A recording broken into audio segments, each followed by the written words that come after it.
campaign with Kamala Harris talking about that women have the right to kill their children. Your choice. You can't tell me what to do, right? Pro-choice.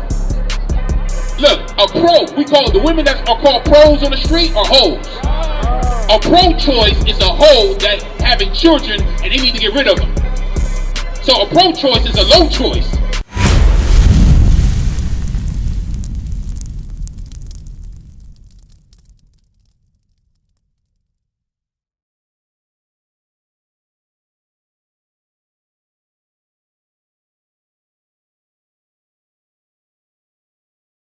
The book of Titus, chapter 2 and verse 3. The aged women likewise, that they be in behavior as becometh holiness. So the aged women, the women that is in our communities today, right? They have a certain responsibility to the younger women. How old are you? 25, right? I have a daughter, she's 24. So, and I talk to her the same way and let her know. She knows the things I'm telling you. So you are one of the daughters, of Israel. So as a man of Israel, as one of the 12 tribes, it's my duty, it's my job to give you the same love and the same word, God's word, that I will give my daughter that's the same age of you. The same. I'm preparing her that she don't get caught up in the world and get caught up in drugs and holding herself out, laying with men and not being married. I'm telling her the same thing. What'd you say? They ain't subscribed yet. So what I'm doing all this teaching for and nobody's subscribing to the page? It's time for you to subscribe. Subscribe to IUIC Los Angeles page. Get up on the latest scriptures, the latest news, the things we bringing out, because it's here for you. All right? The book of Titus, chapter 2 and verse 3. The aged women likewise, that they be in behavior as becometh holiness, not false accusers, not given to much wine, teachers of good things. So the aged women, the mothers of our community, supposed to be teaching you how to be not drunk, getting drunk, right? How to be, read that part again, those topics. Not false accusers. Not false accusers, lying on each other. They supposed to be teaching our daughters to be truth, to speak truth, not lies. Even the men supposed to be learning those things too, to speak truth, not lies. Read. Not giving too much wine. Not getting drunk. What happens when a woman gets drunk? Get faded. What happens? You don't know what's going to happen. You wake up with a baby that you don't want. You don't even know who the father is. And what happens with that is this. You get drunk, abortions. Abortions happen. Because you got drunk, it led to over 19 million of our children being murdered from the time of the 70s to now. Over 19 million of our kids are being murdered. It says right here, the most dangerous place for an African American is in the womb of a black woman.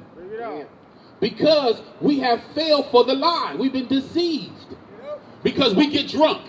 But if we have seasoned sisters that teach the young ones not to get drunk, that would help prevent them from falling into lustful actions, right? Lasciviousness and laying with any type of man, having babies, you don't know who they are, or you have a baby by somebody that you wasn't planning on being with, but now you got this child, so now you like, I got a life. I haven't got my career together yet. I haven't graduated from college. I got to kill this baby. You're going to kill life now. It started with a cup. Now you're about to kill life. Teachers of good things. They're supposed to be teacher of good things. Read. That they may teach the young women to be sober. To be sober. To love their husband. To love their husband. That means you got to get married to love your husband. It didn't say love the dude down the street, the pimp, the gangster, the drug dealer, the pusher. It didn't say that. Read. To love their children. To be discreet. To love their what? To love their children. We just had a whole campaign with Kamala Harris talking about that women have the right to kill their children. Your choice. You can't tell me what to do. Right? Pro-choice. Look, a pro, we call the women that are called pros on the street are hoes. A pro-choice is a hoe that having children and they need to get rid of them. So a pro-choice is a low choice. You understand that? So read that. That they may teach the young women to be sober. To love their husbands. To love their children. To be discreet. To be discreet, that means we have to carry ourselves well. We can't be walking around dressing wearing pants. Women can't be wearing pants. Did you know that was a law? You didn't know that was a law? Because being discreet is being chaste. It's being modest. Right? So are women today, are they modest? Or you think they're modest? Huh? They got the wrong definition of what modesty is. That's why. They're showing their cleavage and wearing tight clothes as being modest, as long as I'm not letting nobody just do what they want with me. Right. We're going to read the definition of what modesty is, because I asked you, and our sister modest today, and you say yes. So people dress how they want to dress. You know where they get them ideas from?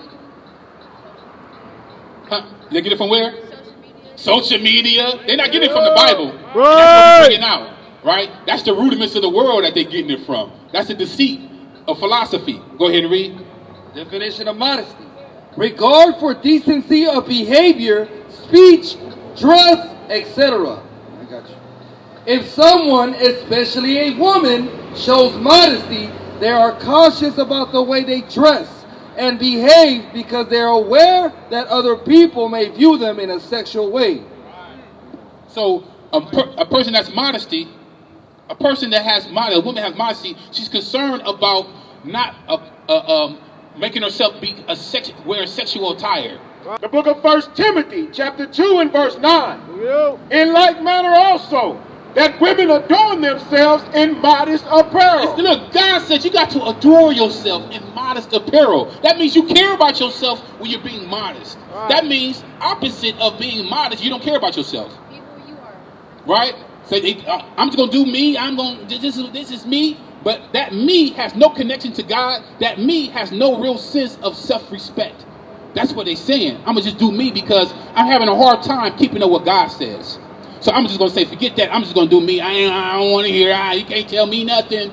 That's that nonchalant attitude is because they don't see, they have no hope. So that's easy for them to say that when they have no hope. Right? Read. With shamefacedness. With shamefaced. You're not supposed to be all up in everybody's eyes. As a young daughter, shamefaced means you ain't up in every man's eyes and looking all up in his face. Every time you see a guy that you see attractive, you're all up in the face with your googly eye. Why? Because look, communication, right? Right? If you in somebody's face doing that, what you telling that man? That you want him, right? That pretty much he can have you if he wants you. That's what you're saying. That means he don't need to marry you. That means he don't need to provide for you. Right. That means he can do as he please because it's written all over your face. Right. What club was that at? That was admit that a lot of people don't even realize that. I've called her. She hasn't responded. I've called her more than a few times. But the Zulu Nation, I'm like, what the hell is this? I know nobody know what I'm talking about. You'll leave me on the island by myself. I don't know what the hell Bishop's talking about. That's what y'all do. Then after class, yeah, I knew what you were talking about. I just don't want to be caught out there. The hell is this? Get on my damn nerves. So read that again, 31. It's an old song that said that. You don't have to say a word. He don't got to say a damn thing. Right. He could just do what he want with you because you already gave him the invitation with your looks. Bring it out. You're not shamefaced. Right. Read. And sobriety. And sobriety, right? Read. Not with broided hair or gold or pearls or costly array. Because our people today, our sisters today think because what they wear or how they dress or what they have on is what makes them modest. What makes them righteous. They put value in the things on how they looks. But it's not about the cup on the outside, but what's in. It's the spirit that's in you. The book of 1 Corinthians, chapter 15 and verse 33. Be not deceived. It says what? Be not what? Be not deceived. Don't be tricked. Don't be fooled. He's starting it off with that because he know that we're going to be deceived out here. Read. Evil communication. No, good communication. Evil communication. Good videos on your phone. Evil communication. Good songs that I listen to. Evil communication. Good movies that I watch. Evil communication. Evil communication goes into all the things that our children and that we have that we see around on these billboards. Corrupt good manners. No, it nurtures us. Corrupt good manners. It will corrupt your mannerisms. Do you smoke? Well, you smoke what? Weed? Now, do you think smoking weed is good or bad?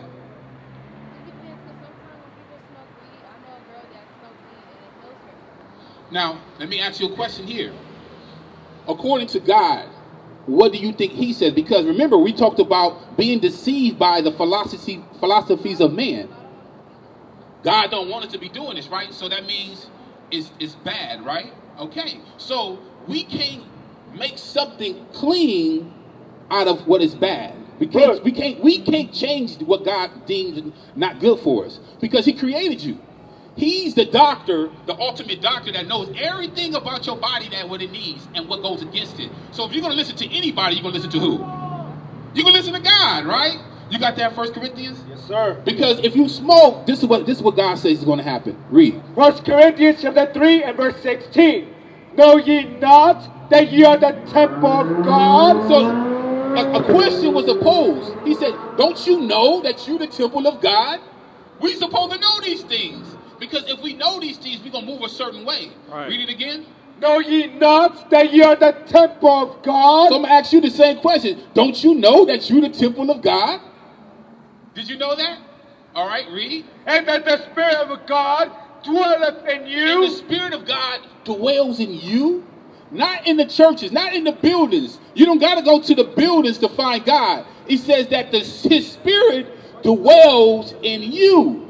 Right, read. If any man defile the temple of God. It says, if any man, and also talking about women as well. If any man or woman defiles your body, because it says that your body is the temple of God. So if you defile your body, right, when you do things to your body like smoking, right, there's a lot of eating unclean foods that God told us not to eat. Putting tattoos on your body. Sleeping around with men and not being married, that's defiling your body. That's your temple. This is your temple, right? Read. Him shall God destroy. That woman, that man, God said he gonna destroy them. Now, do you want to be destroyed? You think that little moment of self-gratification for smoking a joint, for that quick little high, is worth you being destroyed? No, it's not. So we got to be wise. We can't say, you know what, I'm just doing this for the moment. Because that's the same way that we get caught up when we're dealing with men or women. We will lay with a man, even though I know I shouldn't. I can get pregnant, I can get STDs, I can get all type of things. And God says you have to be married to that man before you do that. Right? Do you agree with that? No. You don't agree with what part of that? Like getting married to somebody if you're not ready to get married. Okay, then you shouldn't be dealing with no man at all. Right. Right? So we gonna touch on that. So you understand about the marijuana, right? Is marijuana, it destroys your what? And if you destroy your body, what God gonna do with you? He gonna destroy you. And you don't want that. Right? Because wages of sin, that's a sin. Because he commands you not to do it. If you do it, that's a sin. And sin brings forth death. Right. And that can come in many ways. Right? The weed and stuff they smoke is laced with different things. They go into the dispensary and they're selling you based off of the THC levels. You got people that go to the doctor to get certain treatment dealing with CBD, right? That's different from THC, right? And it's being prescribed for a certain amount based on the condition. That's not what's happening today.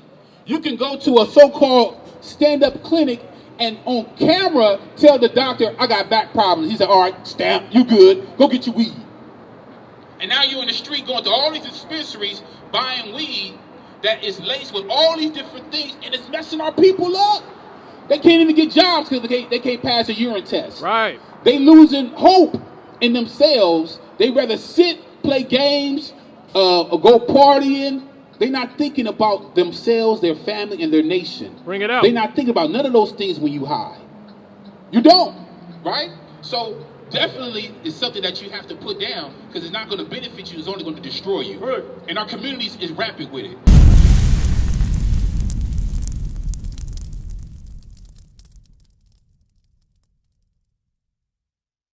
What is a nation?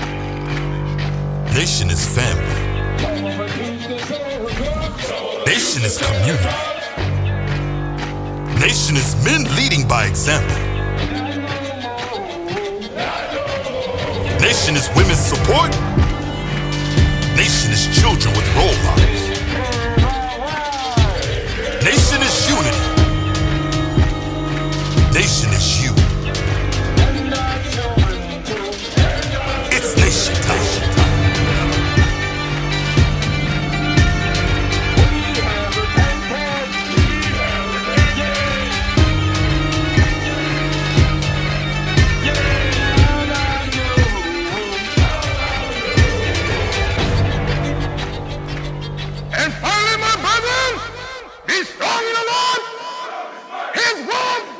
is wrong.